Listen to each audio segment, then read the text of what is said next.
Ladies and gentlemen, we are back.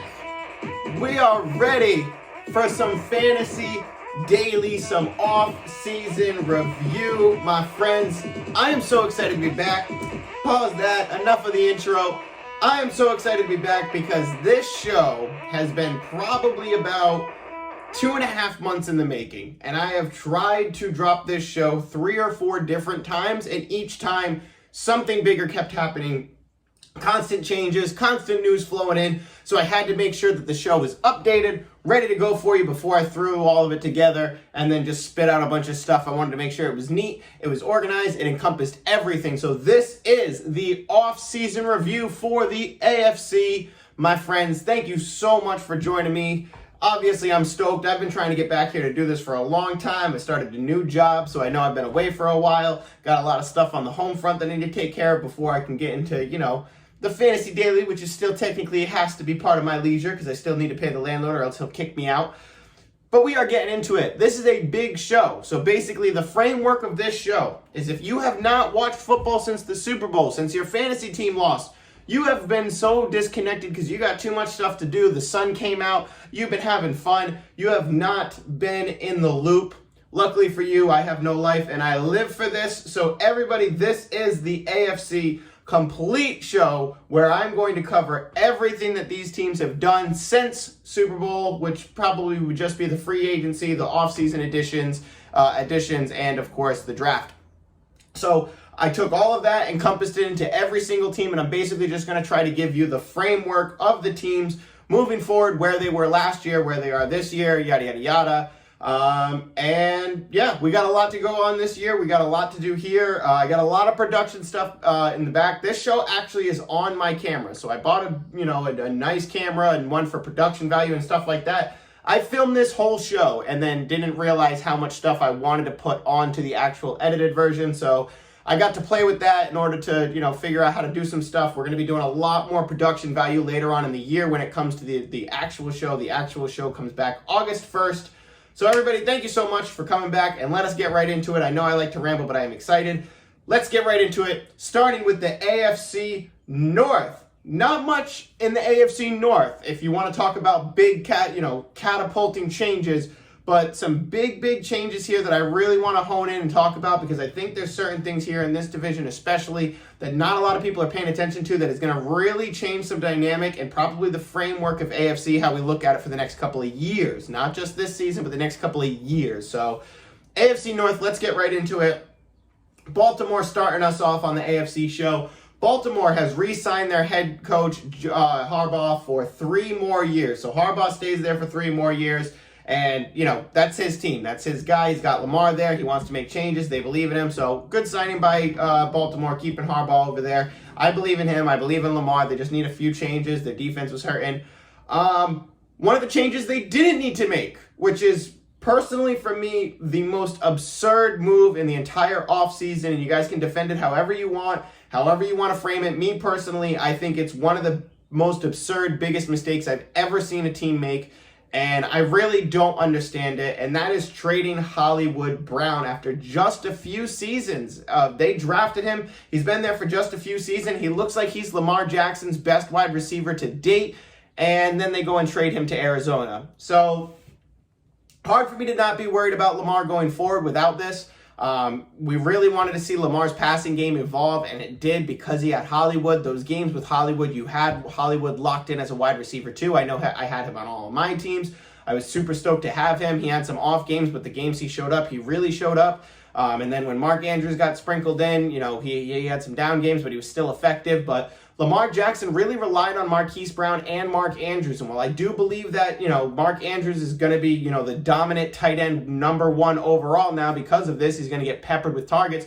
It just really doesn't make sense to me why Baltimore would move Hollywood Brown for what they did and just, kind of leave Lamar here on an island. I believe that Lamar Jackson did, obviously want him to be there. And I also believe that he needed to be there. So Hollywood Brown gets traded to Arizona. I'm very worried about Lamar Jackson going forward. I do believe that those Lamar Jackson rushing games are going to be there. But I think if you still have Lamar Jackson in your top 3 quarterbacks, you are sadly going to be disappointed. this season, especially because I really just think that he's going to be beaming it to Mark Andrews, and they're going to run the ball a lot, but it's not going to be a ton of Lamar Jackson running. So I think this really hurt the identity of Baltimore. I'm very worried if you're a Ravens fan, obviously you're still all in on Lamar Jackson. I would be too. But to me, I just can't not be worried about this, especially the fact that, it was Marquise Brown, his best wide receiver to date. The takeaways at running back. Latavius Murray, Devontae Freeman, and they are still unrestricted free agents, so they are not getting re-signed anytime soon. It does look like J.K. Dobbins could be in the plan to fit right back into that role that they wanted him to go into. They did tender Gus Edwards. I still think that there's a lot of hope for J.K. Dobbins. So if you're a J.K. Dobbins truther out there, I do believe that you can kind of keep your eggs in that basket, hoping that he will return that value. I do believe he has the potential to return after that injury. I don't think it hinders him at all. And if they do say that he's ready to go, he'll be ready to go. And hopefully he doesn't have, those injuries that are plaguing him as far as the season goes on. So do like J.K. Dobbins a lot. Got to keep it moving. I got to remember how much I have to cover here. I'm already 6 minutes in, so I want to make sure that I really start honing these things home. Let's move on to Cincinnati. Now, this is going to be probably my second favorite offseason. My first favorite offseason, you guys will know very soon because I'm going to gush over this whole team. And it's a team that we haven't been talking about really in the last couple of years. There's certain pieces here and there that we love on that team, but I think there's one team out there that I'm just absolutely empathetically in love with this year, and I can't wait to see them. But anyway, moving on to Cincinnati, the Super Bowl runner-ups. You might be thinking they didn't do much. I didn't hear much out of them. We didn't see any big changes. They still got Jamar Chase. They're going to be the same team. No, absolutely not. Cincinnati went out and got exactly what they needed and only what they needed because they knew, hey, we lost in the Super Bowl because of Aaron Donald. We got our butts kicked. If it wasn't for Aaron Donald and that defensive line, if we had an offensive line that could really keep up with Aaron Donald, we would have had a fighting chance. And we'd have a fighting chance in every single game if we had a good offensive line. So what'd they do? They mighty mended it. They went out and got the best of the best when it comes to offensive line, all right? They give longtime Patriot, Brady center at one time, Ted Karras is joining up to be the center for Joe Burrow. And speaking of people who played with Tom Brady, Alex Kappa, Brady's guard from Tampa Bay, who allowed 5 sacks on 764 snaps. 5 sacks, 764 snaps in 17 games last season. He played every game, allowed 5 sacks upon playing every single snap just about. So that's who they get. They also pick up Lael Collins, the former Cowboy who was kind of disgruntled, didn't know where he was going. He ends up in Cincy, the Super Bowl runner-ups. You don't think he's going to be gassed to be there? So Cincinnati overhauls their offensive line. They have easily the best offensive line probably in the league right now. So for a team to go from, hey, we needed an offensive line to win the Super Bowl to, okay, let's get the best of the best, I love it. Joe Burrow is going to be a stud. Jamar Chase is going to be a stud. T. Higgins will work his way back in there being a stud. And they didn't lose much. That massive offensive line boost puts them easily in the hunt for another Super Bowl. And this is probably best case scenario for what a team should do post Super Bowl too. Keep Burrow upright, let him ball, and Burrow's going to be a top 5 quarterback next year because of this offensive line. He's going to be slinging the ball like crazy. And I also think that this is huge for Joe Mixon's potential. I think Joe Mixon has a ton of potential going into this season, especially the fact that this offensive line, they've wanted to get him involved. The coach clearly was all about him last season. They didn't make many running back changes in the backfield. So I think Joe Mixon, he's going to be a sleeper this year as far as getting a running back 1 value for what you're going to draft him at, which is probably going to be, the 5th or 6th round. I'm actually curious now where he's going. It's probably around 85, 96. So that's going to be about the 8th round in your 12-team league. So love Cincinnati. Love what they're doing over there. Cleveland Browns. What are you guys doing? Why is it you can never figure out your way out of a bad situation before you get yourself into a worse one? Cleveland Browns have traded a buttload of picks for Deshaun Watson, and they gave him $230 million guaranteed. Now, luckily for them, the investigation didn't yield anything, so he's probably not going to get suspended. He's probably going to be able to play week 1. Still up in the air about if that's actually, they're going to not do anything. But it seems really hard for me to think that they're not going to do anything to Deshaun Watson. So we'll see on that. Baker Mayfield is already been on the trade block. There've been a lot of rumors about that. So although the reports from Cleveland say that they could hang on to him throughout the season, which maybe they could hang on to him and make somebody pay big after somebody gets injured or something like that. But I totally expect Baker Mayfield to get traded before the trade deadline. I know Seattle is still interested, but they're not 100% in. Carolina said they are definitely out. So the teams that really look like they were going to go after Baker Mayfield, it really looks like it's just down to Seattle right now. And if you're Cleveland and you only have one buyer, that's not great for what you're going to get in return. So they either have a choice to just let him fly or, whatever they decide to let him go for. So, but yeah, I don't think Baker's on that team come October. Odell Beckham and Jarvis Landry, they said that they were open to a return, and Jarvis Landry then goes and signs with the New Orleans Saints. So this I wanted to highlight because I think this is another, case of just the Cleveland Browns being the Cleveland Browns. Jarvis Landry said he wanted to return. They don't go ahead and pick him up. OBJ's not coming back. He went to the Rams. Fine, that's fine. But he already said he's open to a return. So just the communication that they're not having with these players that I think they desperately would need next season, it's tough for me. Also, the one thing that I left out that's probably a big thing for this, talking about wide receivers, I really wanted to highlight the Jarvis Landry and Odell Beckham situation to kind of really highlight that Cleveland just cannot get out of its own way. So the one highlight from, Cleveland, they traded for Amari Cooper from the Dallas Cowboys. So Amari Cooper is officially a Cleveland Brown. He's going to play with Deshaun Watson, or maybe he'll play with Baker Mayfield. I don't know who he's going to play with, but to me, this is one of those things from Cleveland where they grab Amari Cooper, they go, okay, now we got a number one receiver, just like we had with Odell Beckham. You just lost two. You just lost two wide receivers who you really needed. You said the quarterback was the problem. We went and got a new quarterback, but you didn't get any wide receivers, and you got one. So it's just so much snafus in Cleveland that I really don't want any part in what's going to happen here. If Deshaun Watson's starting and Amari Cooper's there, obviously I want Amari Cooper. Obviously I want Nick Chubb. But besides that, Cleveland really, really bums me out.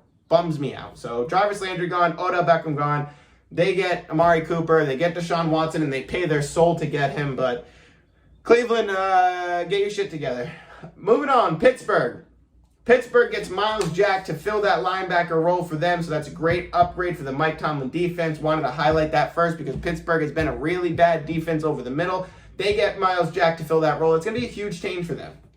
The biggest change, Pittsburgh drafts Kenny Pickett, the only quarterback taken in the first round. Kenny Pickett, all the small hand jokes happening on Kenny Pickett. Y'all had the Kyler Murray jokes when Kyler Murray was too short, and then he balled out 2 years in a row. So me personally, I'm not saying anything about Kenny Pickett now. I do believe that Kenny Pickett is the perfect fit for a Mike Tomlin offense as a rookie. I think he's great to fit in there. I think that Pittsburgh is ecstatic that they got who they got in the first round. They got exactly who they wanted. Didn't have to really trade up to get him. He fell right into their lap. So I think Pittsburgh's ecstatic about having Kenny Pickett.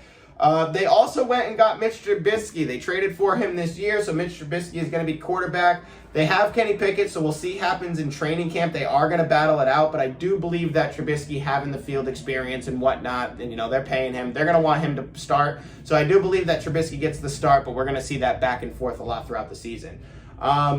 Speaking of Pickett's, let's talk about George Pickens, which is the wide receiver that the Pittsburgh Steelers drafted. And as much as I do believe that Deontay Johnson is going to still be Deontay Johnson, getting cooked up with targets, all game, I do believe that George Pickens might hurt Chase Claypool a little bit, and even those Najee Harris kind of dump-offs that we saw a lot last year from Ben Roethlisberger, because George Pickens is an animal. He is a menacing player to play against on the field, and I'm telling you right now, if I was a corner, I would not want to play against George Pickens. It's a lot of back and forth with who would play against who and who's going to be mean against who. George Pickens really looks like, even against Jalen Ramsey, they're going to have that Crabtree kind of beef that Aqib Talib and Crabtree had. George Pickens looks like he wants to fight everybody all the time. So I don't want to line up against him, but I think that's a player where when he plays like that, he's going to demand targets. And as he rolls up, he's probably going to be insane. So Pittsburgh, for some reason, has a knack for drafting wide receivers. They let Juju Smith go. They're picking up George Pickens. So keep an eye on George Pickens, especially if you're in a dynasty league. He's up there in my top 3 wide receivers that I would draft this year, as far as rookies and dynasty year drafts for picking up rookies. Moving on. I still think Deontay Johnson's going to be the main guy there. He's going to eat up a lot, and I do believe that Najee Harris is still in the top 3 conversation for running back. So keep drafting him and keep your value where you had him last year. Moving on to the AFC East or the AFC least, unless you're Buffalo, because, oh my God, is this division bad. I mean, it's not too bad, but, like, I'm a Patriots fan, so it kind of hurts my feelings that all we did was get Devontae Parker. Anyway. Buffalo continues their role as one of the most impressive and dominating teams in the NFL. Every move they make in the last 3 years, I absolutely love. So, from the moment they got Josh Allen and, Josh Allen had his down season, you could tell that they were building something. And I love every move that they've made so far. So, first and foremost, the big one, Von Miller is going to be starting in Buffalo. No big deal. Just some additions to the defensive line. Ain't no big deal. So, just the team wanted to keep Josh Allen on the field. I love it. Bills also scooped up the Jamison Crowder after their division rival Jets let him walk. So, funny. I love when teams do that. The only thing is, when Miami gave us Devontae Parker, I was cool with it. But Buffalo getting a free agent, that's different. That's a lot cooler. So, Bills scoop up Jamison Crowder after division rival Jets let him walk. He could be in the fight for wide receiver 2 with Gabriel Davis. Now, I love Gabriel Davis. I do think that you guys need to remember Gabriel Davis and keep thinking about him, because he's going to fly high, like very, very far under the radar. And you guys saw last year, Stephon Diggs did not show up and be the Stephon Diggs that we wanted him to be in all the time, because he was constantly, playing the game of who's going to get the targets from Josh Allen. Josh Allen's not stingy with spreading the ball around. He's going to make sure that everybody gets the ball. He's going to throw it to whoever's open. So I love Gabriel Davis. I think that you got to keep an eye on him, but I do believe that Jamison Crowder could kind of go in there and kind of tamper some of his, work. But I love Gabe Davis. Got to keep an eye on him. And if he's, a free agent in your dynasty, grab him. He probably isn't. But if you have one of those drafts where you have to drop bench or something like that, go ahead and keep an eye on Gabriel Davis. If you're looking at redraft leagues, take a look at Gabriel Davis later on in the rounds, because I do think that he's going to be a massive sleeper that nobody talks about. Buffalo, they also added O.J. Howard at tight end. This is great news for their 2 tight end sets, because it offers a lot more for Gabriel Davis and Diggs and now Jamison Crowder. So having the 2 tight end set on Buffalo is going to be absolutely massive. So big fan of them grabbing O.J. Howard to pair up with Dawson Knox over there. I don't think O.J. Howard carries a ton of value. I do think that as far as a tight end, if you want to start a tight end from Buffalo, it's still going to be Dawson Knox for me. He has the connection with Josh Allen. We saw it grow throughout the time, but I do believe that O.J. Howard's going to vulture those touchdowns. But I think he's going to be a big blocking guy, so it's a great addition for the offense. I love that they picked up O.J. Howard. I can't talk enough about how much I love everything that Buffalo does. And also in the draft, they didn't do much, but I thought I'd throw it in there. They drafted a punter, even though they punted the 6th least times in the NFL last year. So that was pretty funny. Alrighty. Miami Dolphins, moving on. This was just about the same time last year when we were doing the episode called Dolph Wins, where we were talking about all the stuff that I love that the Dolphins did last year.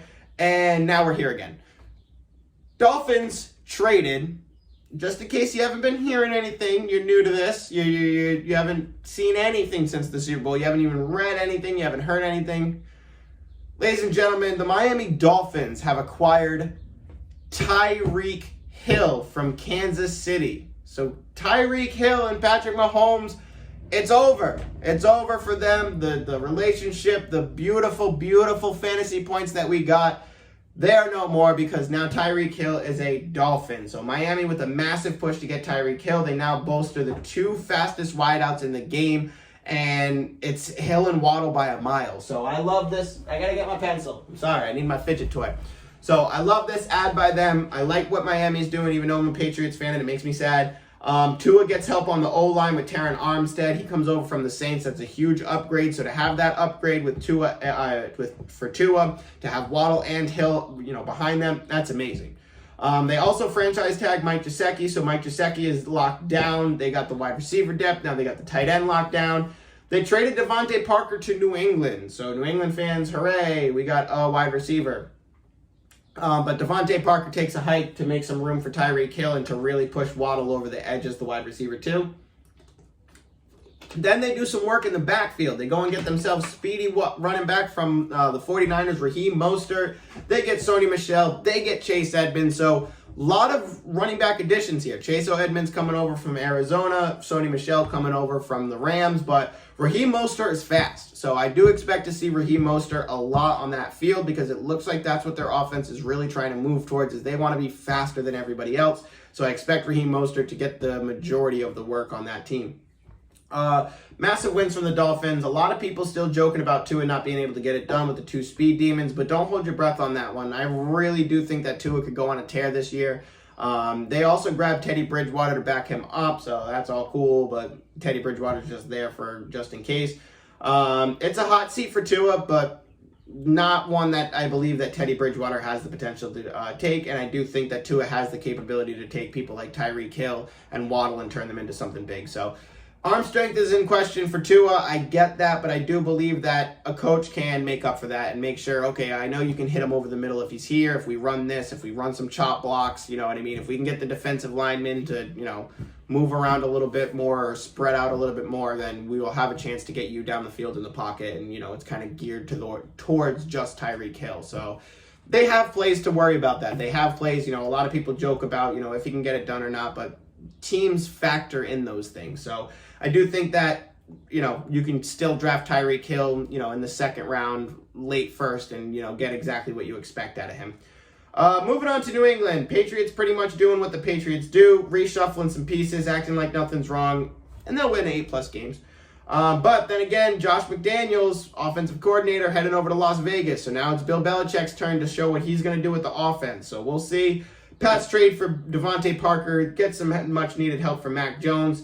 Nothing really big over there. They re-signed James White. Hunter Henry's probably the only guy that I'm really looking at on that team. I think that if Hunter Henry's healthy throughout a season, then a 10+ touchdown season is always going to be in the you know, realm of possibilities for him. So I love Hunter Henry a lot. I think that you need to make sure that, you know, he's on your radar too. If he's one of those tight ends that are falling, I'll pick him up and put him on my bench and have him, you know, be a person that or a player that I trade for a wide receiver and a running back later on in the year. So I love those tight end additions. Definitely take a look at Hunter Henry and see if he, you know, kind of falls down and people forget about him, because those players are often forgotten about when they're really touchdown warriors, but they have games where they don't do much. So keep an eye out for Hunter Henry. He could, you know, come out and have 3 big games, and then you can trade him for a crazy amount of money or a crazy amount of, you know, buyback.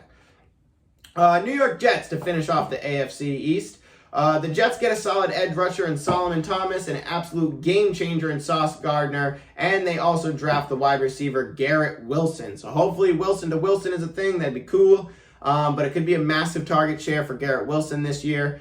They also draft Breece Hall, killing Michael Carter's value completely, which depresses me because if you guys follow the show, I've been a huge Michael Carter fan. I was excited about Michael Carter. He was even in my draft queue for my Dynasty League. I really wanted to make sure I went out and got Michael Carter. And then they draft Breece Hall to kill all value for Breece Hall and Michael Carter, because that's what happens every single year. And that is easily the most frustrating part of fantasy football, when a running back gets backed up by somebody they absolutely do not need. So they let Jamison Crowder go. They re-signed Braxton Berrios. They re-signed Flacco. So Flacco's there to help develop Zach Wilson. Zach Wilson's going to be the starter still. They also re-signed Tyler Conklin, and they got C.J. Uzomah in free agency. So keep an eye out for C.J. Uzomah over from Cincinnati, making his way to the Jets. I think that could be a good relief valve for Zach Wilson. So I really do like Uzomah's, you know, potential there. Not much to write home about, though, for the Jets. It's been the Jets. They're scary, but outside of, you know, late round Garrett Wilson, speculative ad, dynasty ad for Garrett Wilson, I'll definitely keep an eye on C.J. Uzomah. Moving on to the AFC South, I got 2 more divisions to get through, and we're already at 24 minutes, so let me steamroll through these. The Texans, finally free from the Deshaun Watson drama. They can focus on Davis Mills, and don't sleep on Davis Mills. You guys heard me talk about it late last year, that he was going to be one of those players that we completely forgot about, we didn't talk about, but Davis Mills was balling, so make sure we keep an eye out on that. David Johnson, Danny Amendola, they are still unsigned, so this team not moving on with them, but they re-signed Royce Freeman. They grabbed Dara Ogunbowale from the Jags. They keep Pharaoh Brown at tight end. They went out and just did the same thing they did last year. They grabbed a ton of running backs, a ton of wide receivers, tight end, put them all in a room, and then said who's going to win, and then they'll figure it out at the end of the year. So for the Texans, I'm saying don't sleep on Davis Mills. You still got Brandon Cooks where you can look at him. But besides that, outside of there's really not much that I want to touch at the Texans. And even that, Davis Mills is like a 2-quarterback league, late round sleeper. If you have, somebody that you're not, if you get Tua, I'll grab Davis Mills later on, and I'll stream the 2, and then I'll drop whichever one I don't want later on. But don't sleep on Davis Mills, and Brandon Cook's probably the only takeaway from there. Now, let us move on to the team that I believe is going to be the most improved team over the offseason. The one I talked about at the top of the show that I am absolutely enamored about. The team that I am over the moon about, and that is the Colts. My most favorite and the most underrated move of the entire offseason is the Colts acquiring Matt Ryan. So this is not another Carson Wentz scenario, because we know Carson Wentz was not great when he got there. Matt Ryan is in almost identical situation as Matt Stafford was in Detroit. We know Matt Ryan can ball. Even though he's been in the seasons that we talk about where it's not great, you don't really put Matt Ryan up there. He usually leads the league in passing yards, and he's good. He's got touchdowns that are coming his way. Last couple of years, he hasn't had the best wide receiver core. He's got Calvin Ridley and a beat-up Julio Jones, a Russell Gage who was in his infancy of playing the game at an elite level. So Matt Ryan's really been kind of just a victim of circumstance for an Atlanta Falcons team that also, just like the Cleveland Browns, can't get out of their own way. They really haven't been good since Shanahan left. They haven't found a running back that they can use properly since Devontae Freeman. And you can argue the Mike Davis season, the Mike Davis games, but there was only 2 or 3 games in there that you could really talk. Not Mike Davis, Cordarrelle Patterson. You could really say that there was only 2 or 3 games where he ran in as running back and just kind of had a game. And that was just still Cordarrelle Patterson being Cordarrelle Patterson. I don't think that at any point in time they've had a rushing game that's been successful since Devontae Freeman. So me personally, I think Matt Ryan was a huge victim of circumstance in Atlanta. I think this Colts thing is going to be absolutely, liberating and cathartic for Matt Ryan. I think Matty Ice is back, man, and I really can't talk enough about how much I love him on this team. He's got Jonathan Taylor in the backfield. He's got, Zach Pascal, Michael Pittman. It's insane how much more he has on this offense compared to the Falcons. And not to mention, his defense is tenfold better. He has one of the best defenses in the league right now. So I'm pumped on this. So let me read through my notes here to make sure I didn't forget anything after I went on my rant. Stafford was always better than Ryan. We know that, but at the same exact time, I think it was close to the same exact thing. Matt Ryan is a slinger on a team that couldn't figure out running back since Freeman and Shanahan left. They couldn't produce anything on offense or get out of their own way on defense, and Matt Ryan was still putting up serious yard totals and TD totals as well. Now he has Jonathan Taylor and an amazing offensive line too. That's right. The offensive line is insane over there. And we're also looking at the fact that Matt Ryan played in a dome. Now he's going to play in another dome, right? So they added Nick Foles for backup this morning. That's just going to be the backup help there. But it's a huge bump for Matt Ryan. He could break a top 5 season. He's got Pittman. He's got Paris Campbell. They draft a wide receiver in the second, but I would only grab Alec Pierce, the wide receiver they drafted, if I'm in a dynasty league or later on. I still think it's going to be Pittman and Paris Campbell a lot. Jack Doyle's still going to be involved. We've seen Matt Ryan. He likes to use the tight end when his offense is open. So I love Matt Ryan. I love this, this team going forward. So don't sleep on Matt Ryan. Make sure that he's in your kind of top 10, thought process when you're thinking about quarterback. Michael Pittman shoots up in value. Paris Campbell shoots up in value. Jonathan Taylor's still the 101 to me. And even though Phillip Lindsay did get signed, so let's cover that. Phillip Lindsay got signed by the Colts. I do believe that he's just going to be a backup role. You might look at this and go, oh, well, now he's going to be Nyheim Hines. So he's going to be there. He's going to do that. He's going to take some work away from Jonathan Taylor. Nyheim Hines has already been established in the offense. You know what I mean? So when they started last year, Nyheim Hines already had plays that he was good at. He already had a feel for the offense. Phillip Lindsay's coming in, and I think he's just going to be a backup. But I really can't say enough good things about the starting core of this team, the defense. And I'm calling it now. It's May 23rd, 7:30 at night. The Colts are my dark horse team to win the Super Bowl. So I'm calling it now in May. I really do believe the Colts, if Matt Ryan is there all year and the team starts rolling, they might get off to a sloppy start, but I do believe that Matt Ryan can lead that team through the playoffs, through the AFC playoffs. And AFC is a harder division now than the NFC is, especially when you're talking about taking down offenses. But I believe that Colts team, on paper, can get by Kansas City. They can get by Cincinnati. They might even be able to get by the friggin' crazy, wild AFC West, which we're going to talk about in a second. But first, let's cover the Titans. Titans doing a ton of wide receiver work this offseason. Julio is gone. They trade A.J. Brown to Philadelphia Eagles, which we'll talk about tomorrow on the NFC show. But they get Robert Woods, and they draft Treylon Burks following the A.J. trade. So now you got Robert Woods at wide receiver 1, Treylon Burks likely at wide receiver 2. And I think this is a big opportunity that Robert Woods has been waiting for. He is primed. He's ready to be the wide receiver 1. And let's see if he can take that jump. And I believe he can. Well, we'll still have to see through training camp between him and Treylon Burks, who really kind of pops up as the one to have chemistry with Ryan Tannehill.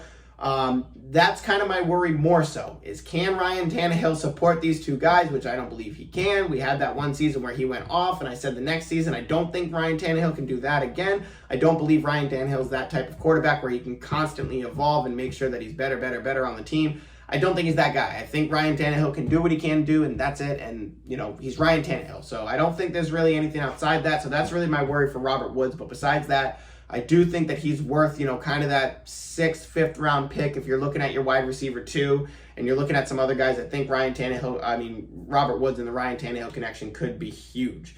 The Titans also scooped up Austin Hooper to replace Anthony Firkser, so that's some fantasy value there. I do believe Austin Hooper is a much better tight end than they've had than recent memory, so I think Austin Hooper could serve Ryan Tannehill very well over there. A big change at wide receiver could mean a lot of struggles for him. King Henry is still up in my top 5 running backs because he's going to see a lot of work. He just had the foot surgery, so I'm definitely wary of his longevity. I would definitely, be looking at the backup running backs in the 16th, 17th round. See if you can grab that. But Robert Woods is probably my best takeaway on this offense. Derrick Henry, you're still looking at, later rounds. There's a lot more running backs than I would take over Derrick Henry right now. And I know that's not a lot. I'd say like 3 or 4. So he's more of early 2nd round, late 1st round running back for me, unless you're one of those leagues that goes running back crazy right off the bat. Then he's probably going to be like the 5th or 6th pick. That's probably where I'd place him. But I would definitely be skeptical of Derrick Henry. And if you're in a dynasty league, you absolutely, I think, have to trade Derrick Henry away. He's at that slope. The Jaguars I kind of do like. Doug Peterson is not playing with this new, his new turn in the NFL. And don't forget, Doug Peterson's the Jags head coach. Don't forget that. That's a big change. I love Doug Peterson. I'm glad that he's back in the NFL. So Jags have the 101. They take an insane defensive end in the 1st round. They get powerhouse linebacker Devin Lloyd later on in the draft, later on in the 1st round. So they got an insane defensive end, a sane linebacker. Their defense is looking a lot better for the Jags. They grabbed Evan Ingram at tight end. They scooped up Zay Jones, and they signed Christian Kirk to a mega deal. A mega deal. So they're grabbing 2 underrated wide receivers to couple with Trevor Lawrence. I love that appeal. I love having both those guys over there with Trevor Lawrence. I think Christian Kirk could be absolutely huge for Trevor Lawrence. And also speaking, Travis Etienne is back. We saw some footage today, or at least I saw some footage today of him running some reps at OTAs. Love to see Travis Etienne back. Whoops, hitting the camera. I love to see Travis Etienne back. I do think that he's going to hold a lot of value on that offense with Trevor Lawrence. So if you have Travis Etienne in Dynasty, hang on to him. If he's probably going to be a sleeper in your drafts. If you're in a redraft league, he's probably going to be one of those players that falls to like the 10th, 11th round, and I will absolutely scoop him up in the 10th or 11th round. Easy. So this team does kind of look like, outside of, the Christian Kirk ad and the draft ad, they added just a ton of C players. But I have faith in Peterson long term. I think Evan Ingram will remain out of the line of sight, though, to be honest, with the wide receiver additions. I think Christian Kirk gets a lot more work than we think.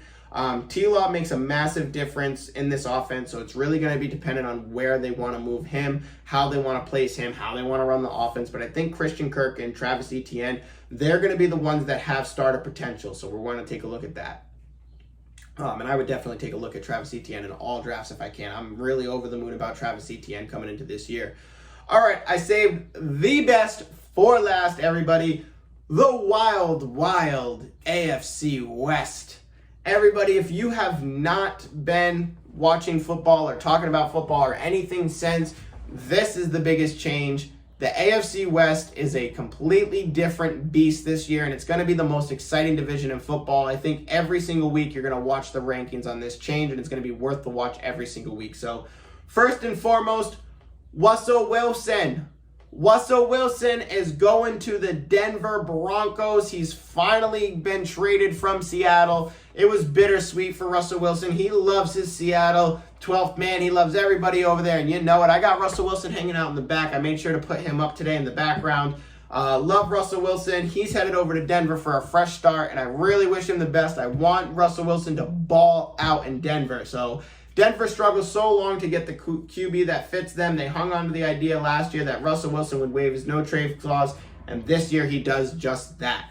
So Russell Wilson, Jerry Jeudy, we were talking about him a lot. We were over the moon about Jerry Jeudy coming back next year. The Drew Lock and Jerry Jeudy thing just didn't happen, but now we got Jerry Jeudy and Russell Wilson. That's going to be huge, or maybe not, because Jerry Jeudy got in trouble. So we got Jerry Jeudy sailing up the draft board, although he has some legal trouble. You definitely have to monitor. He's running up that draft board, but you have to monitor this legal situation because it could be bad. We still don't have a ton of updates on it. So if there is no update on that as you head into the draft season, assume that there is going to be a suspension served. So if you're going into your dynasty draft this weekend like I am, and Jerry Jeudy's out there, if you're in a dynasty startup, whatever it may be, you have to at least acknowledge the fact that he's probably going to serve some suspension time, maybe even the whole year. So maybe he doesn't even play again. So be very, very vigilant on what you're spending on Jerry Jeudy, and I personally would not be spending up to get Jerry Jeudy. What I would be spending up to get, though, is Courtland Sutton. I am crazy about Courtland Sutton this year, and this was even before the Jerry Jeudy news, because as much as I love Jerry Jeudy, you can't hide the similarities between Jerry Jeudy and DK Metcalf and Courtland Sutton and Tyler Lockett. And although Tyler Lockett was up and down, that whole Seattle team was an absolute nightmare. Courtland Sutton had that, kind of rollover effect with Drew Lock, the similarities between having that game and then not having that game, then having a game, then not having a game. I do believe that Courtland Sutton in this offense will be a steady, wide receiver option with huge upside every single week. So the Jerry Jeudy, Courtland Sutton, even if Jerry Jeudy were to not get in trouble and it was completely whoever wins it out, I believe Courtland Sutton is the better option on that team for Russell Wilson. And if you had to flip a coin, I'd pick Courtland Sutton. So this is one of those rare times that I believe personally in the draft, you're going to have two players, Jerry Jeudy, Courtland Sutton, where everybody's drafting Jerry Jeudy way higher, but I'd much rather have Courtland Sutton, and that's with or without the legal trouble. I prefer Courtland Sutton on my team for the price that I pay for him compared to Jerry Jeudy, what he's going to give me compared to the price that I pay for him. So love Courtland Sutton. Keep him rolling. The Denver Broncos do lose Noah Fant in the Russell Wilson trade as he heads over to Seattle with Drew Lock, so they do not have a tight end, so I do believe that they're going to still poke around for tight end this year. I do believe that Denver is going to you're going to hear some stuff about them, looking for tight end or trying to trade for him, or maybe they grab some people off, the undrafted and they work out a lot of them. But I think that tight end is still a priority for them. So the devastating news that we have to talk about, and I really wanted to talk about Russell Wilson a lot because it makes me happy and this is going to make me sad. Like I told you, the most frustrating thing about fantasy football by far is when a running back gets backed up by a running back backup he does not need. So let's talk about the most heartbreaking part of the offseason. Melvin Gordon has re-signed with the Denver Broncos, completely cutting off at the knees the Javonte Williams running back one season that was absolutely inevitable. It was inevitable. Javonte Williams is going to be a running back one, a top 5 running back this year. Inevitable. And then Melvin Gordon ruins it. The Denver Broncos ruin it by getting Melvin Gordon. I'm glad Melvin Gordon got a job, but go somewhere else. Go somewhere else. Go to the Chargers and ruin Austin Eckler's value. Don't ruin Javonte Williams' value. Or go back to the Chargers, I meant to say.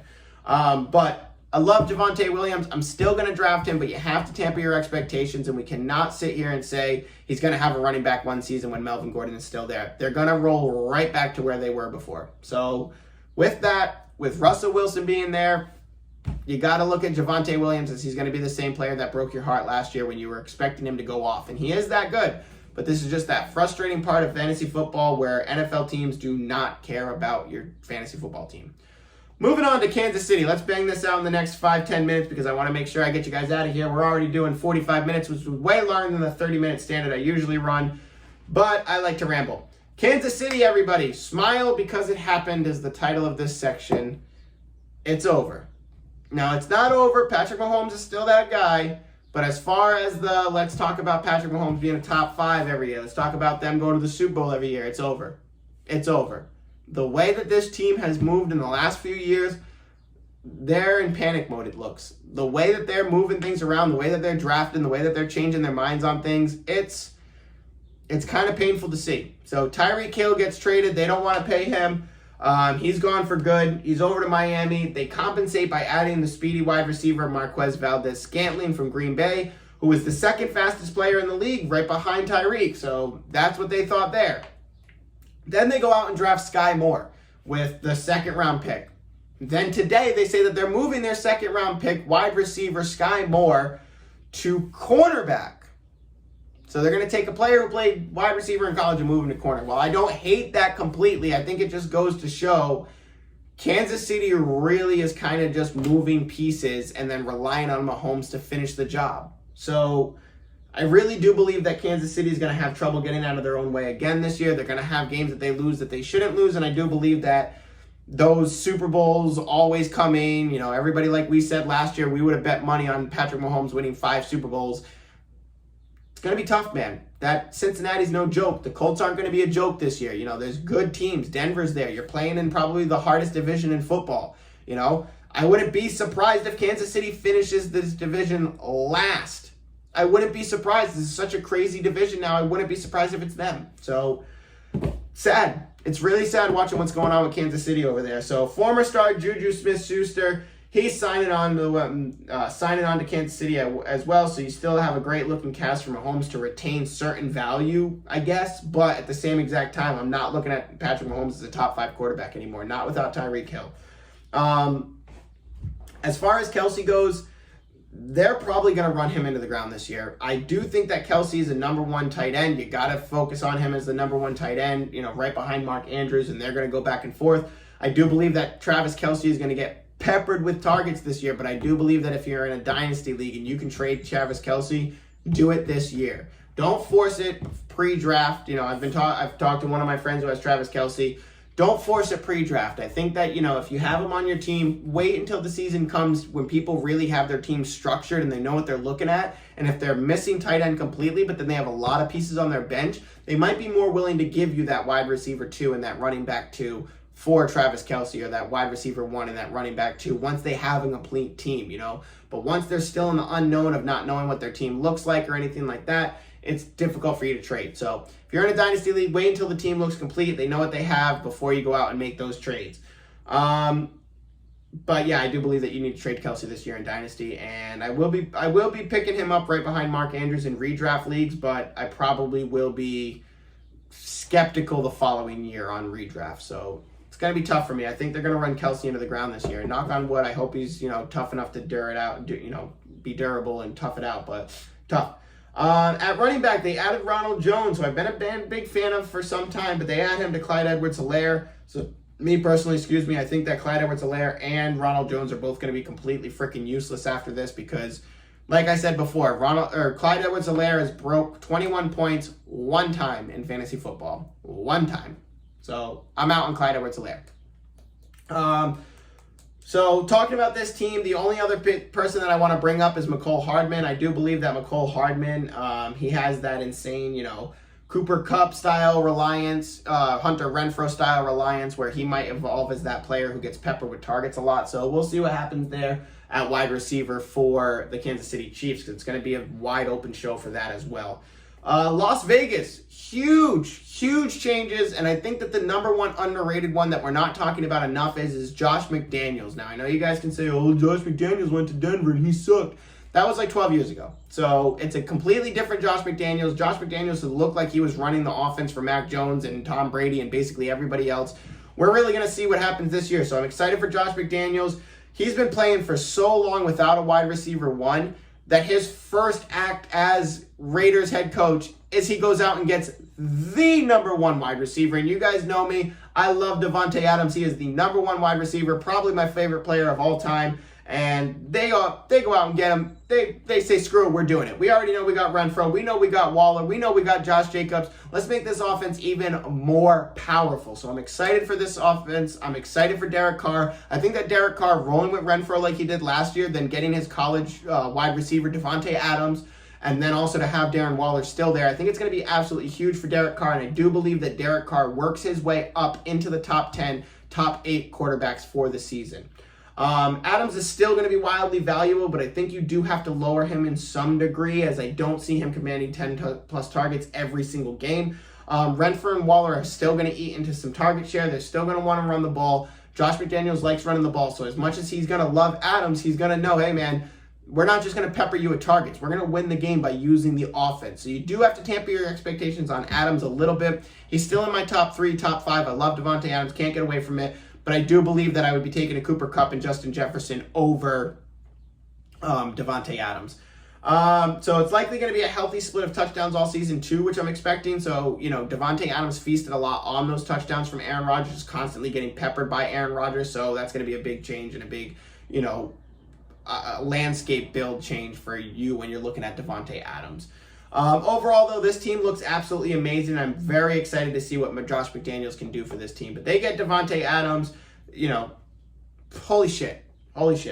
Los Angeles Chargers, last but not least, we're going to run through this one. Mike Williams is back on a 3-year deal. J.C. Jackson coming to town. Then they go and get Khalil Mack. They put him right next to Joey Bosa, put J.C. Jackson in the back. They're trying to beast up that defense so they can keep Justin Herbert on the field. Keenan Allen and Mike Williams, still the productive duo. You still got Austin Eckler in the back, so keep rolling with them, just as how you thought last time.